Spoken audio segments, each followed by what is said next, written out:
तो खबर संसार में आप सभी का स्वागत है।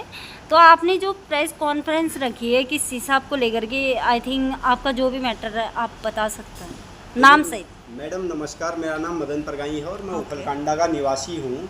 देखिए, हम जो 20 तारीख को खंसो थाने में मनमोहन शर्मा नाम के व्यक्ति के साथ मारपीट हुई थी, उसकी कि हमने 21 तारीख को यहाँ पर जो खंसो थाने पे था उसका घेराव किया था और उन पुलिस वालों को तत्काल लाइन हाजिर एसएसपी के द्वारा कर दिया था। और ओके। उसके बाद हमने उनको दो दिन का समय दिया था, जिसमें कि अगर कार्रवाई नहीं होगी तो हम लोग अनिश्चितकालीन धरना प्रदर्शन करेंगे। लेकिन उसके बाद उसमें एक कांग्रेसी व्यक्ति द्वारा हस्तक्षेप किया गया। उनके द्वारा अभी 2-3 दिन पहले एक प्रेस कॉन्फ्रेंस करी गई, जिसमें कि वो ये कहते हैं कि ओखलकांडा के व्यक्ति ऐसे हैं जिनको अपनी नाक साफ करनी तक नहीं आती है। अब मैं हरीश पनेरू जी से पहले तो ये पूछना चाहता हूँ कि जिस ओखलकांडा से कई व्यक्ति केंद्र में सचिव हैं, कई आईएएस हैं, कई आईएफएस हैं, हमारे खुद गांव से टांडा गांव से एक व्यक्ति चीफ कंजर्वेटर महाराष्ट्र में है, कई एसडीएम हैं और कई अन्य बड़े बड़े महत्वपूर्ण पदों में जो जिम्मेदारियां निभा रहे हैं और कई राजनीतिक क्षेत्र में बहुत बड़े बड़े हैं, तो क्या वो सब नाक साफ करना उनको आप ही के द्वारा सिखाया जाएगा या वो पहले से हैं? तो इसके लिए हरीश पनेरू जी द्वारा लोगों से, ओखलकांडा ब्लॉक के लोगों से सार्वजनिक माफ़ी मांगनी चाहिए कि ओखलकांडा ब्लॉक के लोग को नाक साफ करना नहीं आता है। वो 2022 में अक्टूबर में ओखलकांडा पहाड़ की तरफ आए, उससे पहले वो, आप उनसे पूछिए, आप अक्टूबर 2022 से पहले कहाँ रहते थे? उससे पहले वो लगातार किच्छा में सक्रिय थे।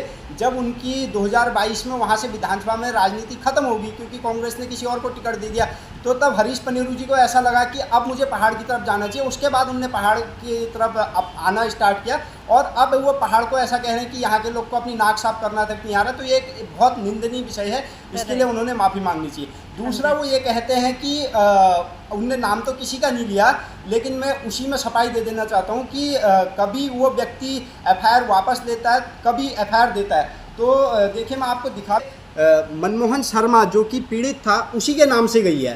तो अब मनमोहन शर्मा के अलावा इस एप्लीकेशन को मैं तो वापस ले नहीं सकता हूँ या अन्य कोई वापस नहीं ले सकता।